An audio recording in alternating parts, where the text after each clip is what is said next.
आज से हम अपनी ट्रेडिंग की जर्नी को स्टार्ट करेंगे। मतलब यहाँ पर हम सीखेंगे कैसे हम ट्रेडिंग को स्टार्ट करें और कैसे एक प्रोफेशनल लेवल तक जाएं। जिस सीरीज में हम ट्रेडिंग की सभी टॉपिक को कंप्लीट करेंगे, जहाँ से आप एक बिगिनर स्टेज से लेके आप प्रोफेशनल स्टेज तक सब कुछ सीख सकते हो। Trade strategy, money management, risk management, psychology, emotion controlling, सब कुछ। तो जैसे सेकंड फ्लोर पर जाने के लिए सबसे पहले हमको सीढ़ी चढ़नी पड़ती है, वैसे ही ट्रेडिंग में हम शुरुआत से छोटे स्टेप लेंगे, जिसमें का पहला स्टेप है यानी कि चैप्टर है इंट्रोडक्शन, जहाँ पर हम देखेंगे ट्रेडिंग और मार्केट क्या होता है, प्रॉफिट कैसे बनता है, लॉस कैसे होता है, कैपिटल क्या होती है, सब कुछ जो कि आपको एक नए ट्रेडर के तौर पे जानकारी होनी चाहिए। बस इसी को हम इंट्रोडक्शन कहेंगे। So let's start the video. तो चैप्टर नंबर 1 इंट्रोडक्शन, जिसका पहला पॉइंट है व्हाट इज ट्रेडिंग। आखिर ट्रेडिंग है क्या?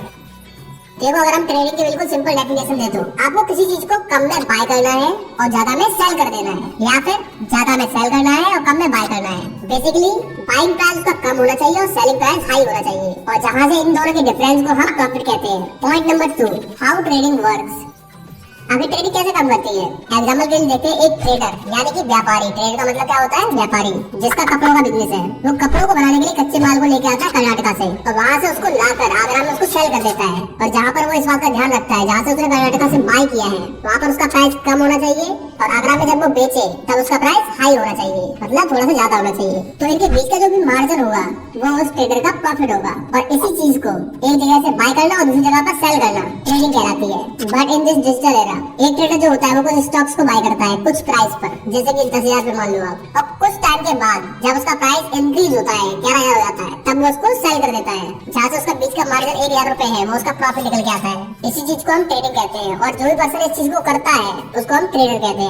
अब हम बात करते हैं प्रॉफिट कैसे बनता है। जैसे कि हम एग्जांपल लेते हैं, किसी एक ट्रेडर ने कुछ स्टॉक्स को बाय किया है 10,000 प्राइस के रेट पर, और जब उसका प्राइस थोड़ा सा हाई होता है, इंक्रीज होता है, जैसे 11,000 या फिर 12,000, तब वो उसको सेल कर देता है।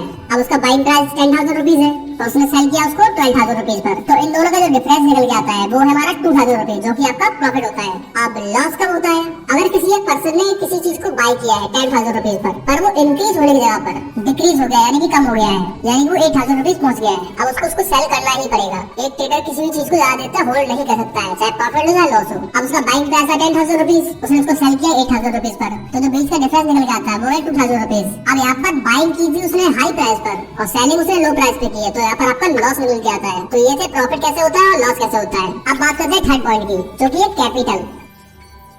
किसी भी बिजनेस को स्टार्ट करने के लिए आपके पास कुछ पैसों की जरूरत होती है। जैसे कि आप कहीं से कच्चा माल लेने जा रहे हो, उसके लिए आपके पास पैसे होने चाहिए, हर काम उधारी से नहीं चलेगा। तो जो आप इनिशियल इन्वेस्टमेंट करते हो उसको हम कैपिटल या फिर फंड बोलते हैं, और इसके बारे में आपने ट्रेडिंग में बहुत बार सुना होगा। एक पॉइंट को और नोट कर लीजिए, आपकी एक्सपेक्टेशन जितने ज्यादा प्रॉफिट की है, आपके पास कैपिटल भी उतना ही होना चाहिए, क्योंकि हर बार पैसे डबल नहीं होते हैं। कुछ पार्टी प्रॉफिट की एक्सपेक्टेशन रखते हैं हम यहाँ पर। अब पॉइंट नंबर 4 जो है टाइप्स ऑफ मार्केट्स, मतलब लोग कहाँ पर ट्रेड करते हैं। Number 1 stock market, stock market में हम स्टॉक्स पर ट्रेड करते हैं। Number 2 commodity market, commodity market में cotton, oil, gas, gold, silver, etc बहुत सारी चीजें हैं, इन पर हम ट्रेड करते हैं। नंबर 3 करेंसी मार्केट, जिसको हम फॉरेक्स मार्केट भी बोलते हैं, यहाँ पर हम करेंसी के कुछ पेयर्स को ट्रेड करते हैं। नंबर 4 क्रिप्टो मार्केट, यहाँ पर सभी क्रिप्टो करेंसी की ट्रेडिंग होती है, जैसे कि बिटकॉइन हो गया, एथेरियम हो गया। नंबर 5 मनी मार्केट, यहाँ पर corporation, banking institution, companies short term investing करती है।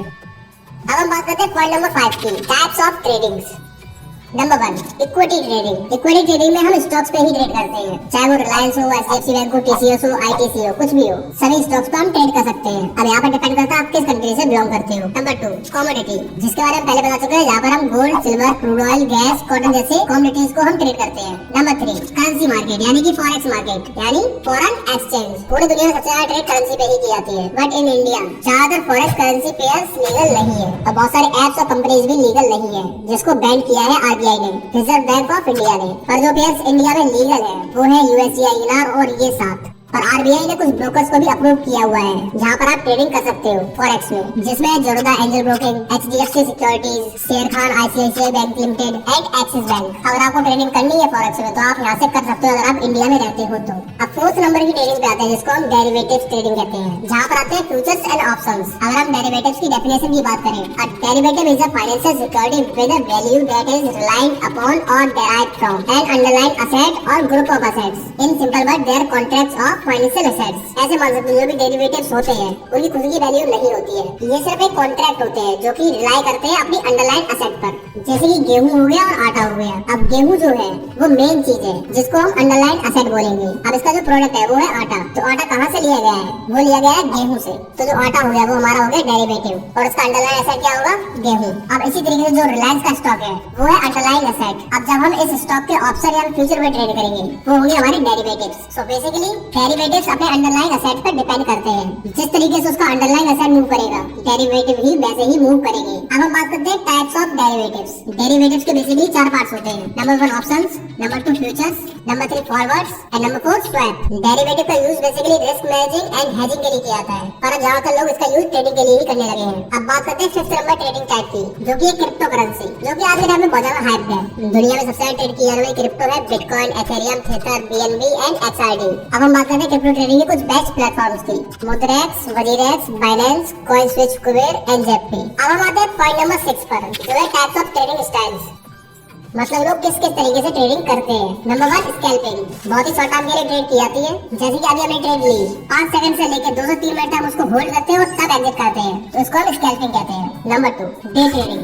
डे ट्रेडिंग में हम ट्रेड को ज्यादा देर तक होल्ड करते हैं, मतलब पूरे दिन के लिए, जैसे कि 10 मिनट, 1 घंटा या फिर 5 घंटे के लिए। नंबर 3 बीटीएसटी एंड एसटीबीटी, इसमें हम ट्रेडिंग को 2 दिन के लिए करते हैं। जैसे कि आज हमने पोजीशन बनाई, किसी ट्रेड को लिया और नेक्स्ट डे पर उसको एग्जिट करते हैं, इसको हम बीटीएसटी या फिर एसटीबीटी कहते हैं। Number 4 swing. स्विंग ट्रेडिंग को हम कम से कम होल्ड करते हैं 2 दिन से लेकर 3 से 4 वीक तक। नंबर 5 पोजिशनल ट्रेड, इसमें हम अपने ट्रेड को 2 से 10 मंथ के लिए होल्ड कर सकते हैं। नंबर 6 शॉर्ट टर्म इन्वेस्टिंग, जहाँ पर आप किसी भी चीज में इन्वेस्ट करते हो 1 से लेकर 1.5 साल के लिए। नंबर 7 लॉन्ग टर्म इन्वेस्टिंग, यहाँ पर हम किसी भी स्टॉक को बाय कर या फिर किसी भी ट्रेड को लेकर उसको 5 साल से ज्यादा उसको होल्ड करते हैं, इसको हम लॉन्ग टर्म इन्वेस्टिंग कहते हैं और सबसे कम रिस्की होती है यही। और इस बात को ध्यान रखना, आप जिस ट्रेड को जितना कम टाइम के लिए होल्ड करते हो वो उतना ही रिस्की हो जाती है, और जितने ज्यादा टाइम के लिए होल्ड करते हो उतना ही वो कम रिस्की होती है। तो हर ट्रेडर आपको यही सलाह देगा, अगर आपको ट्रेडिंग को स्टार्ट करना है तो सबसे पहले लॉन्ग टर्म इन्वेस्टिंग या फिर स्विंग ट्रेडिंग से स्टार्ट करो। अब हम बात करते हैं पॉइंट नंबर 7 की, difference between trading and investing.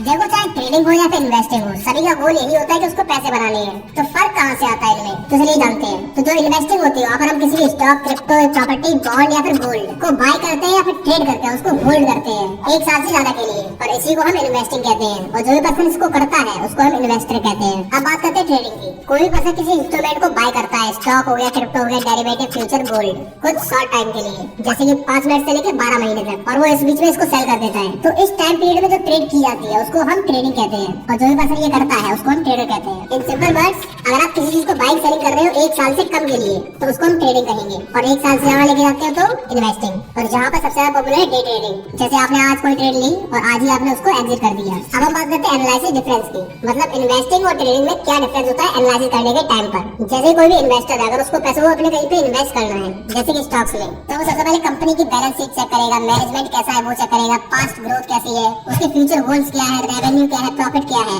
उसके प्रमोटर्स की होल्डिंग क्या है, कैश फ्लो क्या है, और कुछ लोग डिविडेंड बेस पे भी इन्वेस्टिंग करते हैं। अब यही पे जो ट्रेडर होता है उसको शॉर्ट टर्म के लिए इन्वेस्टिंग करनी है, शॉर्ट टाइम फ्रेम पर। तो ज्यादातर ट्रेडर कंपनीज की बैलेंस शीट को एनालाइज नहीं करते हैं, रेवेन्यू को चेक नहीं करते, ना ही प्रॉफिट और मैनेजमेंट से उसको मतलब होता है। एक ट्रेडर जो होता है बेसिकली ट्रेड लेता है प्राइस चार्ट पर, जिसको हम प्राइस एक्शन भी कहते हैं, और जहाँ पर ट्रेडर चार्ट को एनालाइज करने के लिए कुछ इंडिकेटर्स और टूल्स का यूज करता है, जैसे कि ट्रेंड लाइन हो गया, ईएमए, वीवैप, आरएसआई, सपोर्ट एंड रेजिस्टेंस। अब हम बात करते हैं पॉइंट नंबर 8 की, जो कि है ब्रोकर्स।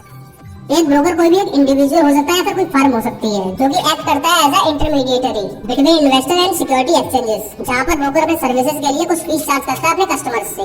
जैसे कि आपको किसी प्रॉपर्टी को बाय करना है या फिर सेल करना है, आप उसको डायरेक्टली बाय सेल नहीं करते हो, आप किसी भी ब्रोकर को ढूंढते हो जो कि आपकी डील को करवाता है। जस्ट लाइक इन ट्रेडिंग, जो भी ब्रोकर होता है वो दो लोगों को कनेक्ट करता है बाइंग और सेलिंग के लिए, चाहे वो शेयर हो, सिक्योरिटी हो या फिर कोई भी ट्रांजेक्शन हो, और जिसके लिए वो कुछ फीस को भी चार्ज करता है। अब देखो ब्रोकर्स बहुत सारे हैं और सभी के चार्जेस अलग अलग हो सकते हैं और उनकी सर्विसेज भी अलग अलग हो सकती है। अब point number 8 types of stock brokers.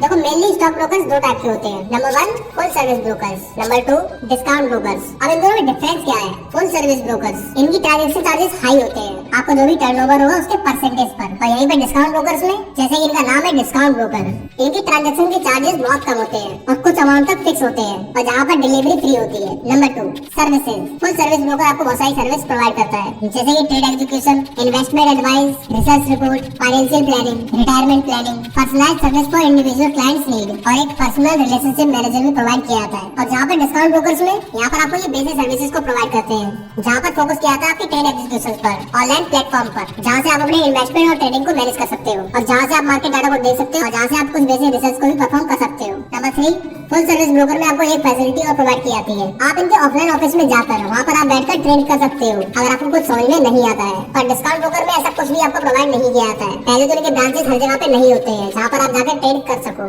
Number 4, full service broker में जो आपकी अकाउंट ओपनिंग फीस होती है वो काफी ज्यादा हाई होती है, क्योंकि ये आपको काफी ज्यादा सर्विस प्रोवाइड करते हैं। वहीं पे डिस्काउंट ब्रोकर में बहुत सारे ब्रोकर्स आपको फ्री अकाउंट ओपनिंग प्रोवाइड करते हैं और कुछ ब्रोकर्स कुछ छोटा सा अमाउंट लेते हैं। अब इन दोनों ब्रोकर्स में काफी ज्यादा डिफरेंसेस है, तो आपको कौन से ब्रोकर में अपना अकाउंट खोलना चाहिए। दोनों फुल सर्विस ब्रोकर्स होते हैं ये उन लोगों के लिए होते हैं जिनके पास नॉलेज कम है और वो ज्यादा रिस्क लेना नहीं चाहते अपने पैसों पर, तो वो लोग फुल सर्विस ब्रोकर्स को चूज करते हैं जहाँ से उनको इन्वेस्टमेंट और ट्रेडिंग के लिए हेल्प मिलती रहे, फिर चाहे उनको ज्यादा ही चार्जेस क्यों ना पे करना पड़े। अब डिस्काउंट ब्रोकर्स किसके लिए है?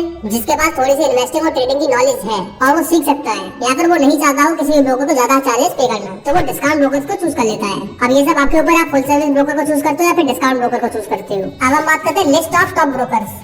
अगर आप फुल सर्विस ब्रोकर्स को देखते हो तो ये है ICICI direct, HDFC securities, Kotak securities and Motilal Oswal. And discount brokers में नंबर 1 ग्रो, नंबर 2 जलधा या फिर kite, number 3 angel one and number 4 Upstox. अब इन ब्रोकर्स के सामने आप ट्रेड कर सकते हो स्टॉक्स में, ऑप्शंस में, फ्यूचर्स में, कमोडिटी एंड फॉरेक्स या फिर करेंसीज में। अगर आपको इन डिस्काउंट ब्रोकर्स में से किसी में भी अकाउंट खोलना है तो आपको अकाउंट ओपनिंग का लिंक डिस्क्रिप्शन में मिल जाएगा, आप वहां से आके डायरेक्टली अकाउंट को ओपन कर सकते हो। अब यहाँ तक हमारे 9 पॉइंट्स कवर हो चुके हैं, पर जो हमारा लास्ट 10 नंबर पॉइंट है वो थोड़ा सा बड़ा हो सकता है, इसी कारण हम उसके बारे में पार्ट नंबर 2 में बात करेंगे, जहाँ पर बची हुई सभी चीजों को हम कवर करने वाले हैं कि ट्रेडिंग प्लेटफॉर्म में क्या क्या होता है, चार्ट्स में क्या क्या चीजें होती है, रिस्क मैनेजमेंट, पोजीशन साइजिंग क्या होती है, सभी चीजों को हम नेक्स्ट पार्ट में जानेंगे। और जब वो वीडियो कंप्लीट हो जाएगा तो उसका लिंक आपको डिस्क्रिप्शन में मिल जाएगा।